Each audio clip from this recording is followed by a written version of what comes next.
Welcome to Long Live Alternative Parties podcast. Today, friends, we have another exciting guest on this podcast, like we tend to. He is with the Institute for Free Speech. He's the chairman of that, as I recall, and he's also been on the Federal Elections Commission before. So he has a wealth of experience that can help our audience understand and inspire us to reform elections. So welcome to the podcast. Thank you, Andrew. Good to see you. If we could start by kindly giving us an introduction to yourself, a brief biographical sketch. Okay, well, so my name is Brad Smith. I'm chairman of the Institute for Free Speech, which I founded about 20 years ago. And the Institute works primarily in the area of political speech. We don't do things like cases involving defending, students and different things like that, public decency laws. We do political speech. My background personally is I was a law professor for many years at Capital University in Columbus, Ohio. From 2000 to 2005, I served on the Federal Election Commission. And for your listeners who don't know, and there's no particular reason why most people would, the Federal Election Commission is an independent federal agency. It is a bipartisan agency. That is, there are 6 commissioners. No more than 3 can be from any one party.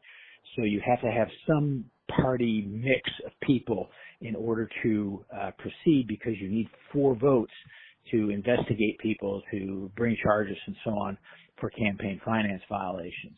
I was appointed to that by President Clinton, although I am personally, at least at the time, was a Republican. So that's my basic background, and I guess that's good enough. It's a pleasure to be here and talk to you about campaign finance and Citizens United and political speech generally. Great. So how does one get appointed to that? You mentioned you came across, Bill Clinton was familiar with you, and even though you were with the opposing party. So is that something people aspire to, or something they get to because they've done good public service? Well, it can kind of depend.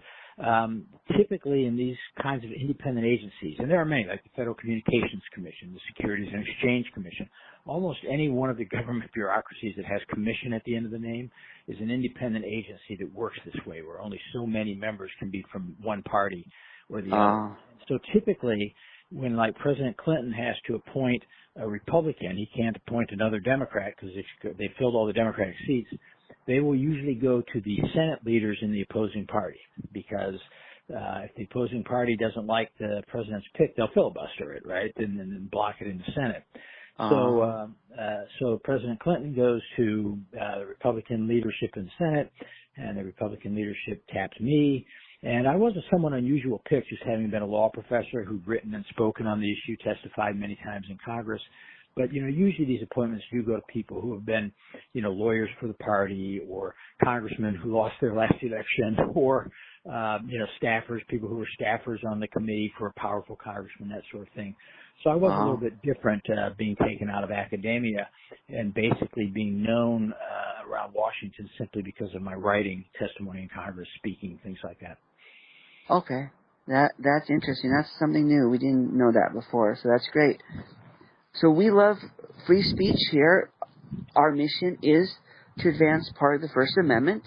So we applaud your mission with Institute for Free Speech. You said you founded it 20 years ago. Did I hear correctly? That's right. I founded it right after I left the commission. I served on the commission from 2000 to 2005. And I know that we're on the Long Live Alternative Parties podcast, and one of the things that your listeners might notice in this is that typically on these independent commissions, when they say, they're not just straight presidential appointees like a cabinet office would be, so they have to appoint different people, but they never appoint people from minor parties or independents. They're very rigid. It's always Democrats and Republicans, and appointed in that fashion. Okay. So did your experiences with the Federal Elections Commission, disillusion or disappointment, lead to the founding of the organization, or was it not directly related? Well, it was related. It was something I'd noticed before I got on the commission, but while I was on the commission, I became especially aware of it, and that is the fact that those who favor high regulation of campaign finance and other forms of political speech have a whole host of organizations, and when they have a case in the Supreme Court or lower courts, there's a phalanx of sort of good government groups, that chime in on their side with amicus briefs and things like that. When there's a congressional hearing, they've got all these organizations well funded, ready to bring forward witnesses and so on. And there was nobody really on the other side who was just trying to argue in favor of free political speech. And this is because so much of it is tied to spending money in politics, right? And if you want to get your views across to people, you have to spend money. If you want to reach voters in a congressional district of about 760,000 people, it's going to cost you something. You're not going to get there by standing on the street corner and yelling. So you're buying ads and raising money to do so.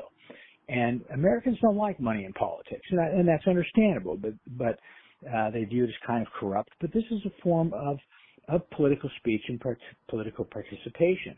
We give money. The dollars don't get stuffed in the ballot box. They get used to run ads and try to convince voters how to vote. So what happens in this kind of scenario here is that most people don't like money in politics, and there's all kinds of so-called good government groups, League of Women Voters, Common Cause, Public Citizen, and all these kinds of groups, and there's nobody on the other side. So you have these cases. It's the United States versus like John Smith, who's running for Congress, and we felt that there was a need to have a sort of an intellectually coherent and respected organization making the case that when you try to regulate people's spending in politics, you are inexorably regulating their ability to speak and to try to reach people and try to persuade other Americans. And so the experience on the FEC definitely solidified in my mind the need for such an organization, and made me determined to do that when I left the FEC. Okay. So what do you want to change about the way the current system is specific? It sounds like that you want to maintain free speech and you want to maximize that. So how are you because the organization is there to change something. So what laws or what policies do you want to change? Sure. Well, the campaign finance is the primary area of political speech regulation in the United States. Now, there are other laws. There are a lot of states that have laws that prohibit, for example, what they call false statements, which often are not false statements. They're just statements of opinion. But campaign finance is the area where most of the action has been over the years. And, we believe that if you're going to have competitive campaigns, people have to be able to talk about politics and speak out about it. If you're going to expose corruption in public affairs, people have to be able to spend money and inform voters about the corruption that they believe they see or have found evidence for. So we generally work to deregulate the political system and make sure that these channels of change remain open, that people can go out and communicate to the public about what they think who is the proper political solution or who they think are the best candidates. Okay. So how do you feel about Citizens United? We support Citizens United. I will say that I personally have been called the brainchild behind Citizens United, even though I did not litigate the case. I understand the concerns that people have, again, about big money in politics. But when we look at it, we say in the end, I think the one thing the founders really didn't want, if there's one thing the First Amendment is supposed to do, right, it's not necessarily to protect, pornographers. It's not to protect hate speech. It's not to protect all kinds of things, which are protected, by the way. But what's the real thing it's supposed to do is protect core political speech. And in Citizens United, think about what you had in that case. You had a volunteer citizens group called Citizens United. It's a group like the Sierra Club, the Rifle Association, Planned Parenthood, the NAACP, any group like that. People give it money, and it goes out and it lobbies and it tries to raise public awareness and it tries to gain public support for the issues it cares about. And it had produced a documentary movie about Hillary Clinton. Now, it wasn't a very good documentary, frankly, and was it a partisan documentary? Sure, it was very biased. It was very biased against Hillary Clinton. But, if you think about it, a lot of documentaries, a lot of news broadcasts and so on are highly partisan. And sure. The government said because the law at the time prohibited a corporation from spending even a penny to specifically endorse or oppose a candidate or to run broadcast ads that even mentioned a candidate within 60 days of any election. And so the Federal Election Commission, which I was no longer on at the time, but the Federal Election Commission said, "I'm sorry, you can't run ads for that movie, and you can't pay theaters to show it, and that sort of thing." Now think about this. I know people hate Citizens United, what they think it stands for, but this is the bottom line of that case.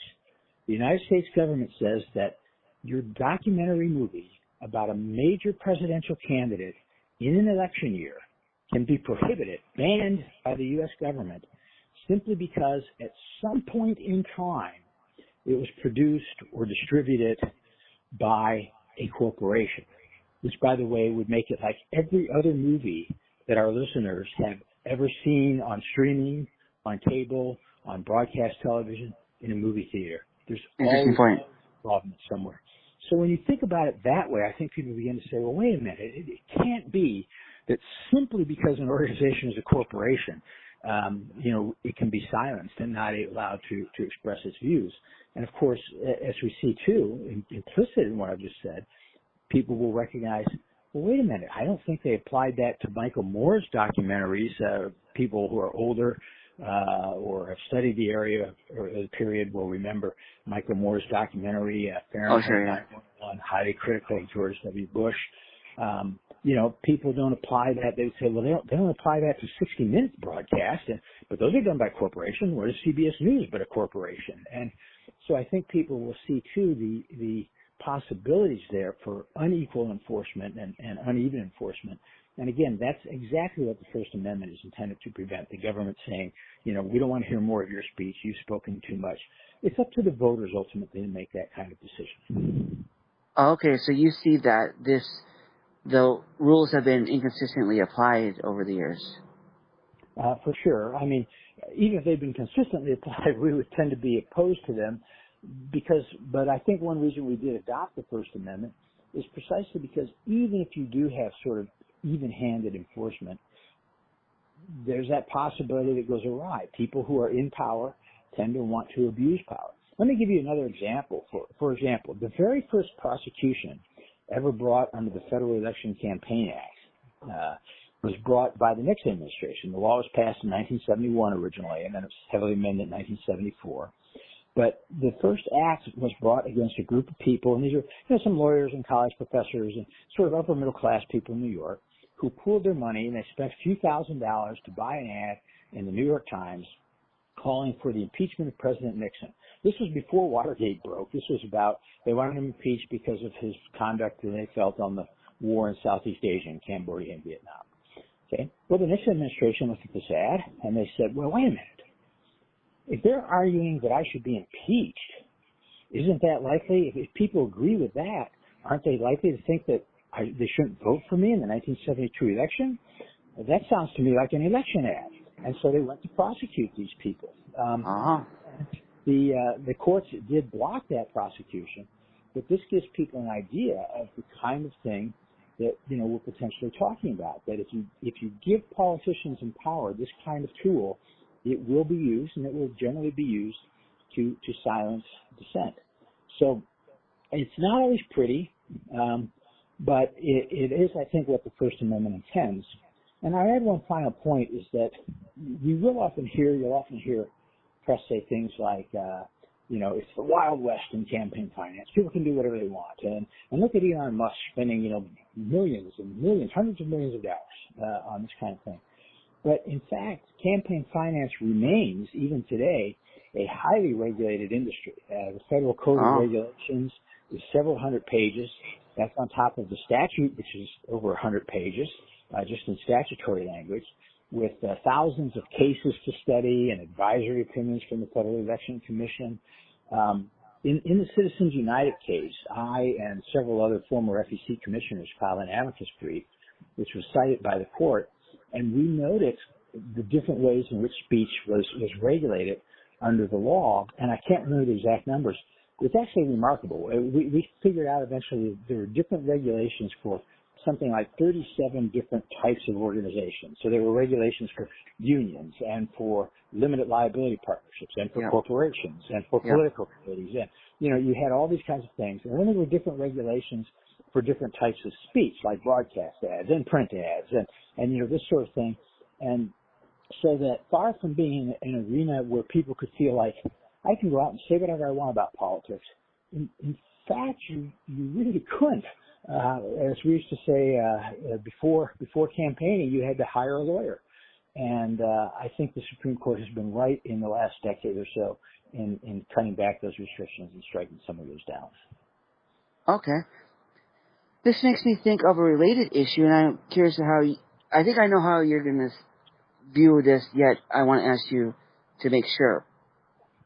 In addition to this, I run a chapter of a nonprofit, and one of the stipulations for the chapter is that it cannot, to get tax-exempt status from the IRS, which is the Johnson Amendment, we cannot endorse or oppose political candidates.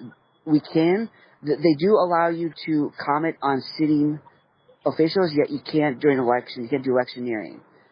And from what I've heard, they recently changed that rule for churches. For the longest time, churches could not endorse candidates, yet the IRS ruled that it was okay. I'm not sure. I think as a nonprofit, we're still bound by that. So our nonprofit we're not going to test that. So what do you think about the Johnson Amendment and the regulation of nonprofits and churches being able to participate in endorsing candidates? Sure. So this is a complex issue. Basically, the argument for the regulation. Let's talk about why do we have this regulation. It's not merely hostility to money in politics, but it's hostility to the idea that, well, at a minimum, the federal government should not be subsidizing organizations that are engaged in political speech. And I think most people would agree with that, right? Now, here's the thing. You have different types of nonprofit organizations. What's called a 501c3 organization, which it sounds like what you're involved in, is described by the government, by the IRS, the Internal Revenue Code, described as a charitable organization. And when people give to an organization like that, they get a tax deduction. So the Treasury actually loses money, so to speak, if people give your organization money. And thus it's fair to say, I think, for someone to say, that results in the government subsidizing the political speech, and other taxpayers, they may not agree with that speech, right? They don't want to subsidize that speech. So that's the argument. Part of the problem is, let's take that little group of these C3 organizations and set them aside for a moment. You also have what are called C4 organizations, and these are called, in the parlance, public welfare organizations, and this would be things typically like the groups we know that participate in public policy. So many of the groups I mentioned earlier, the NAACP, Planned Parenthood, the Rifle Association, the Sierra Club, these kinds of groups are C4 organizations. Now, they're not taxed on the money people give to them, but nobody gets a tax break for giving to them. So it's really revenue neutral for the federal government. Now, one thing that was done years ago was, for some reason, the prohibition on campaign activity was applied in part to these C4s. Not in total, and that gets complex as well, so we'll leave that. But I think there's very little justification for saying that C4s should be limited. Nobody's getting a tax. It's not costing the Treasury any money, and nobody who gives to those organizations is getting a tax break. The organizations aren't taxed on the money, but remember, it's already been taxed. Like, if I get my paycheck, it's taxed. If I then give it to the Sierra Club, why should the Sierra Club pay tax on it again, right? That would be the argument. It's a little more difficult with C3s, and churches are C3s because of this alleged public subsidy. People get a deduction for it. And I think that's a credible argument. Our view, my view at least, tends to be, the Institute for Free Speech view tends to be that it's really not useful to do that. That oftentimes speaking about your mission does require talking about politics. Let's say you're a church and you want to take a stand on gay marriage or abortion or anything like that. It may be necessary to talk about politics, to talk about candidates, and so on. Now, you mentioned the status of churches.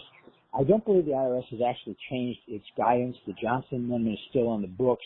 But what the IRS very recently did was enter into a consent decree in which they kind of agreed that they're not going to try to enforce this against pastors in the pulpit anymore. So it's one thing. So it's one thing. Let's say a church goes out and just starts putting up billboards saying, support President Donald Trump and vote for J.D. Vance for president in 2028. Right? That would be campaigning, and that would, I think most people would agree. Yeah, well, we don't want to subsidize that. But if the pastor of the church stands up and he says in his church, he makes a comment about a political candidate as part of his sermonizing and so on, one has to ask really, where's really the harm in that? He's talking to his flock, so to speak, trying to give them guidance, and in the political world intrudes on religion and vice versa. They're not totally separate. The people who go to church are seeking that out. Right? It's not like he's going out of the way to hit them up. And I think that in that kind of case, the argument for government limitations on so-called quote, political speech by C3s is very flimsy indeed. Wow, it sounds like a very nuanced thing, this whole deal. And all of this, like I say, is far from being a Wild West. It's a highly regulated industry in which the lawyers play a major role in trying to sort through all these fine distinctions. Oh, okay. So one issue people have with elections is often people call the elections process in the United States, they call it legalized bribery, or they say it's indirect bribery. Mm-hmm. Because what will happen is when people donate to candidates, the candidates are often favorable to their demands. Mm-hmm. So do you think that's a problem, or do you think that they still have the right to do that? Well, I think it can be a problem. But the first thing we have to realize, of course, is that it is illegal and it would remain illegal, and I think should be illegal for the candidates to personally enrich themselves with campaign contributions. And in fact, one part of the federal laws that I do support strictly limits your ability to use campaign funds for what would ordinarily be personal expenses, even if you're doing it for the campaign. For example, just to give a simple example, if a candidate said, I'm running for Congress, I got to get better clothes. I'm going to go out and get a $3,000 suit, and I'm going to spend my campaign funds on it because I would never buy this suit if I weren't running for Congress. Clearly a campaign expense. That's the only reason I'm buying this suit. The law says, no, that's not a campaign expense. People buy clothing whether they're running for office or not, right? And so that's personal use, personal enrichment, and that would be illegal. So we should note that sort of difference. Now, getting to the serious issue people have, though, is then they say, well, even though the candidate can't spend the money, it's not like a true bribe, right? Cash in a basket or something like that. Yeah. There's concern that, as you say, they're going to be influenced, right? They know who gives them money, and they're going to be influenced by the person who's trying to help them win election. And I think that's true, at least to a degree. I think people are right to be concerned about it. But I don't think the answer can be that government can start limiting the speech of all Americans. The reality is the vast majority of Americans don't want anything in exchange for their campaign contributions other than good government. And if you look at, I'm sure some of the listeners have contributed to campaigns. You're in that group, did you think you were going to get something other than sort of generally good government? Now, you might say no, because I'm only contributing a small amount, but big contributors are different. Actually, they're not so different. Political scientists have studied this for decades, and over again, they find, that candidates do not change their positions really because they get money from donors. Rather, what happens is the donors find out what candidates agree with them, and that's who they give money to. And the candidates already agree, on that position. And of course, people have lots and lots of types of influence. And I think when we, again, think fairly about it, we don't really want the government deciding who's got too much influence and who's got too little. So, for example, one thing you'll sometimes hear, the story is just kind of put this, thus it's you're a congressman. You come back from lunch and you've got a dozen phone messages on your desk, and one is from a big donor. Which one do you return first? And the obvious implication is, I'm going to return the one from the big donor first, right? Yeah. But what if, and the other 11 are from ordinary constituents, right? Well, hold it. Okay, great. But actually, let's suppose you get those calls on your desk, and one is from the head of the largest union in your district, and one of them is from say you're in a district that still has a major functioning newspaper, or that has somebody else of tremendous influence, the local broadcast station, or something like that. Are you really going to return the donor's call first? Or are you going to return the call from the news station, try to get on the news? Are you going to return the call from the head of the union? Are you going to return the call from the head of the largest employer in your district? And so, money is not, it doesn't work quite as simple as a lot of people like to think it does. And you don't want to create a regime that, again, would give government this tremendous power to make decisions where you've spoken too much, you have too much influence, there's now a danger that these politicians are going to respond only to you. I don't think that's a power we want to give to the government if we think of how that's likely to work in the real world, where the government's going to have a vested interest in, supporting its friends and chasing after its enemies and trying to cut off speech. So it's, I never try to say that this is all pretty and rosy and beautiful. Democracy can be a pretty messy thing, but sometimes it's worth remembering that we did not have any limits on money in politics in the United States for our first 125 years or so. And really, from the early 20th century up until the 1970s and the passage of the Federal Election Campaign Act, we had few laws on the books, but as a practical matter, you could pretty much do whatever you want. There wasn't really any enforcement mechanism and so on. And during all that period in time, with all of these guys were elected in a time when you could take unlimited contributions. Franklin Roosevelt, Harry Truman, Dwight Eisenhower, Calvin Coolidge, Abraham Lincoln, U.S. Grant, all these guys were elected during that period of time.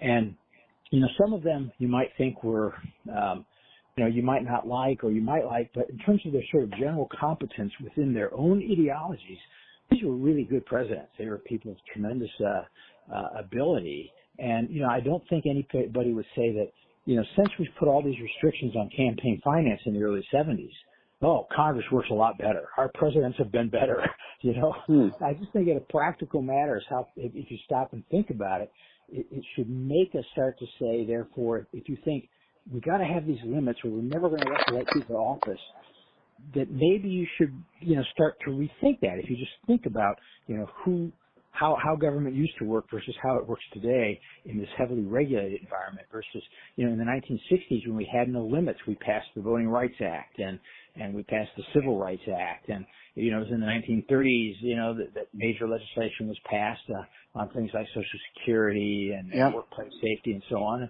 And these are things everybody agrees with. But I think everybody would agree that these were significant pieces of legislation that a lot of people agreed with. The majority of the country, whether they were good ideas or not, they were big pieces of legislation and they passed.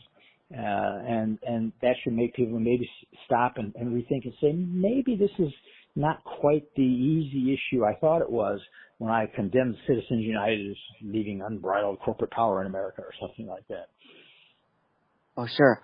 So it sounds like people have the cause and effect mixed up according to your view, where they think that the big money causes the influence, but if I understood you correctly, the influence is already there and the money is secondary. Yeah, so I would put again, the money tends to follow the views. You find out what candidates are talking about, the things you want them to talk about, and that's where the money then tends to concentrate. It also tends to go to people you think are going to win. Most donors don't want to give money to somebody they think is going to lose, so you have to show that you're at least a competent candidate who has a good chance of winning. But yes, I think your basic point would be, a good way of stating it, that money tends to follow the positions that a candidate wants to take. It doesn't tend to shape those positions. Rather that you find out what candidates are doing what you want, and then you go out and support those candidates. Great. So your organization, to advance these views that we've been discussing about on the podcast today, what does it do exactly? Do you hold speaking events? It sounds like going on podcasts is one thing you do. How do you advance the ideas of your organization? Sure. So it's the Institute for Free Speech, and people who are interested can find out more. It's the address on the web is IFS Institute for Free Speech, ifs.org, and you can find it easily on Twitter and or X, I guess as it is, and other social media, and find out what we do. But basically, we do both policy-oriented work, that is, analyze legislation, provide testimony to legislatures, publish op-eds and so on for public consumption as to how things are working. But we also litigate cases, and we have over the years litigated a number of cases against laws with a tremendous amount of success where we think these laws are unduly infringing on people's political speech rights. And so I'm trying to think of some of the cases we've done. Perhaps the most famous case we did is one a lot of people don't like again, but I think was right, and I think has made politics actually better in the United States. And that was a case called SpeechNow.org versus FEC, and that is the case that actually found that people had a right to form what we now call a super PAC. That is, people had a right to join together and pool their resources. Before that, the idea was, well, if you're a wealthy guy and you've got $1 million, and you got a friend who's a wealthy guy and he's got $1 million, you could each spend $1 million, right? But as soon as the two of you got together, neither one of you could spend more than $5,000. And we said, what sense does this make?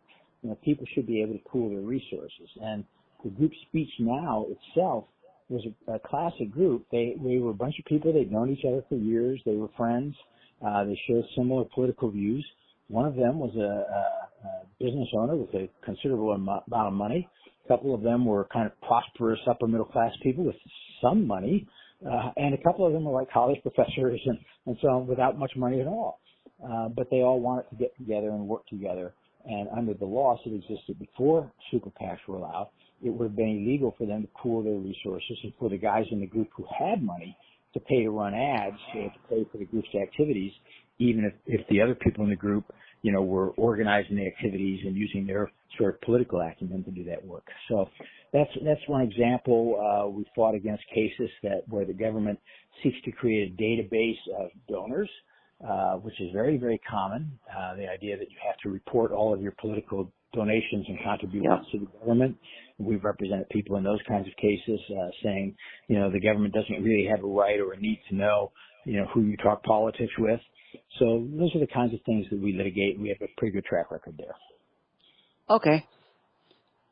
So I'm curious, when you decide what cases you litigate, do people contact the organization with issues they have? Like somebody's running into an issue in the courts and they need help with it, or does your organization watch the court cases and jump in when you see something interesting, or both? It's kind of both. I mean, sometimes cases just come, as we like to say, sort of over the transom. I mean, somebody seeks out a lawyer. They say, I've got this problem, and I think this is a real problem. Can you help us? The Speech Now case itself that I just referenced was that kind of case. On the other hand, there are certain areas where we, look out to try to find people. So we see a news report in which it reports on some local ordinance that has been filed or passed or something like that. And we may contact people and say, hey, we think this is unconstitutional. Do you agree? And they're like, yes. And, if you think you want to sue over this, let us know. We might be willing to do this. Or if you know people who do and they don't know where to go for a lawyer, refer them. You might want to refer them to us. So we don't go out and try to set up, people to sue, so to speak, but we do seek out people where we think that we're likely to find folks who are aggrieved. We'll make it known that if they need assistance, we can do it. It's just like, you might say you drive around Texas, right? You see all kinds of billboards on the highways. If you've been injured in an auto accident, call us. I mean, we're sort of the same thing. We don't do billboards and so on, but, if you think your speech rights are being violated, give us a call, and we get a certain amount of business there. Okay. So, Brad, how can our listeners support you and your organization? Well, again, the easiest way is to go to www.ifs .org and click on the donate link. But also, I would say first, just find out what it is we're doing and make sure that you agree, that you think it's a good thing to do. And then again, if you think it's worth supporting, there's a donate link right there. If you're a person who feels like your speech rights, your political speech rights are being aggrieved, you can contact our legal section. Again, you can get that information through the webpage at www.ifs. We can't take every case. Sometimes we turn down some really meritorious cases because we just don't have the manpower to do it.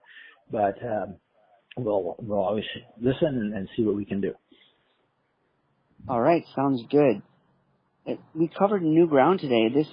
We've talked about reform many times on this podcast, yet today we've talked about it from an entirely different angle and in different areas. So I appreciate you contributing to the knowledge base in this podcast. Well, it's been my pleasure. Thanks for having me on. We're glad to have you. Thank you for coming. We wish you all the best in your personal and professional endeavors and everything else you do in life. All right. Thank you. Bye-bye. Bye.